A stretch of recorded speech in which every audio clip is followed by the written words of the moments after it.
Good afternoon, everyone. Today, we will be speaking about the effects of wastewater overflow on Hamilton Harbor and how the resulting effects can be mitigated by incorporating behavioral and technological modifications in our communities. Firstly, let's begin by briefly summarizing the problems faced by the harbor. Historically, the Hamilton Harbor was known for providing the most productive wildlife habitat, located on the western end of Lake Ontario. Recreational activities were extensively enjoyed by families, which included swimming, fishing, and a variety of water sports. However, the current state of the harbor has caused a demise in these activities. The most prominent changes began to take rise after the Second World War. Sewage, ecological damage, pollution, and toxic spills from nearby industrial sites negatively impacted the state of the harbor. By 1988, Hamilton Harbor was considered one of the most polluted ecosystems in the Great Lakes. Every year, due to heavy precipitation events, the Woodward Avenue wastewater treatment plant risks becoming overwhelmed due to the accumulation of excess combined sewage. This leads to wastewater overflow into nearby waters, such as the Hamilton Harbor. Therefore, our main goal for this project is to decrease the burden on the treatment plant, so the amount of wastewater decreases in general.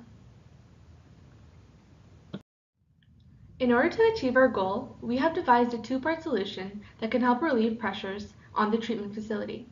The sewer overflows can be reduced by citizens themselves through minimizing the amount of water consumed in everyday household tasks. Technological modifications can be applied to households and communities throughout Hamilton. The one technological addition we will be focusing on is the use of dual flush toilets as opposed to the standard toilets. Overconsumption of water is one of the main factors playing a role in pressurizing Hamilton's sewer system. Reducing water consumption in the home is a simple and easy way to decrease wastewater and lessen the household's impact on the environment. Some ways residents can implement this is by turning off the tap when brushing their teeth, taking shorter showers, and always using full loads when doing the laundry, as well as fixing a leaking tap.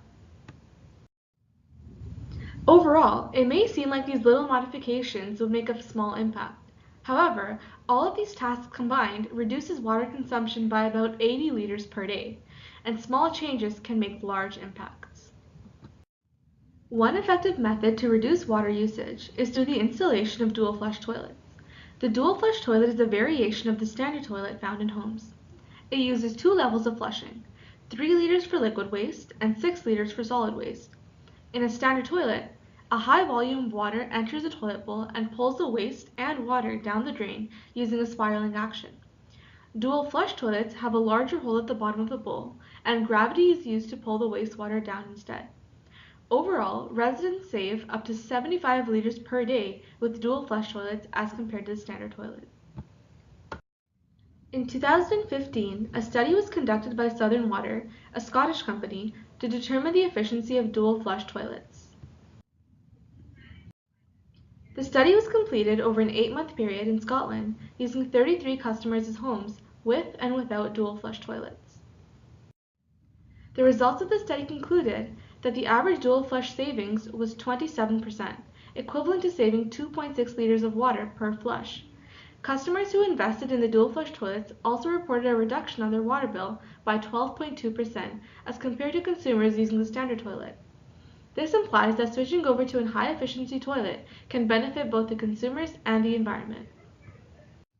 Studies have proven that it is beneficial for customers to know how much money they are saving in order to continue using a certain product. Therefore, we believe that if residents are aware of their savings, they will be more likely to invest in water-conserving technologies. In order to help residents monitor their water usage, they can use a smart water meter called Fluid that helps them understand exactly when, where, and how much water is being consumed in their household on a daily basis. Fluid simply snaps around the main water pipe in your home. You can connect it to your Wi-Fi and download the Fluid app to access real-time reports on your iPhone or Android. Using ultrasonic technology, the device is able to measure the rate of water flow without directly cutting into the pipe and providing households with reports on their overall water usage. In order to successfully incorporate such technologies in society, it is important to assess the cost of implementation. Often, replacing household items can incur a large cost to the consumer. However, standard flush toilets that are already in your homes can be converted to dual flush toilets through a gizmo as seen on the screen. In fact, it can be easily retrofitted to existing toilets. Many residents can do this themselves by following a few simple steps. This gizmo costs approximately $30 per unit and is available in-store and through hydro companies. If purchased through an existing hydro company, the cost incurred by the customer is divided in the water bill, so the customer has no upfront fees to take care of.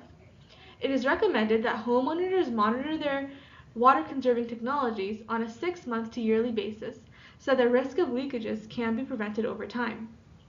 The fluid system described previously can also be a beneficial tool to monitor water usage.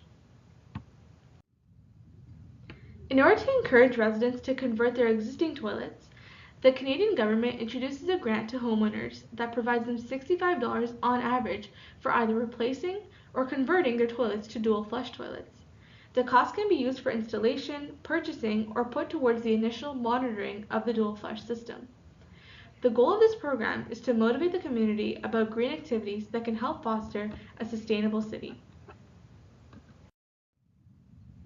The provincial government is currently offering a program where residents can register to have an energy efficient installer visit their home and conduct a walkthrough to identify potential opportunities for energy efficient upgrades. It is known as the Residential Energy Savings Program. It provides yearly maintenance of water conserving technologies such as shower heads and toilets.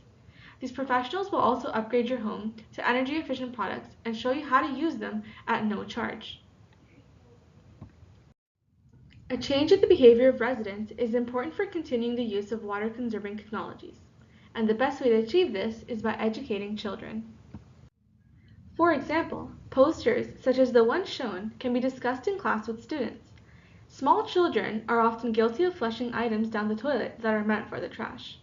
A few of these items include band-aids, food, and sometimes pets like goldfish. If children are taught to be eco-friendly at a younger age, they will carry these values throughout their everyday lives. In conclusion, by implementing our proposed solution, there is a hope that one day the harbor can be enjoyed by residents as opposed to restricted due to pollution and health risks. With persistence and a will to change, the harbor could one day host the liveliness that it once did. Thank you.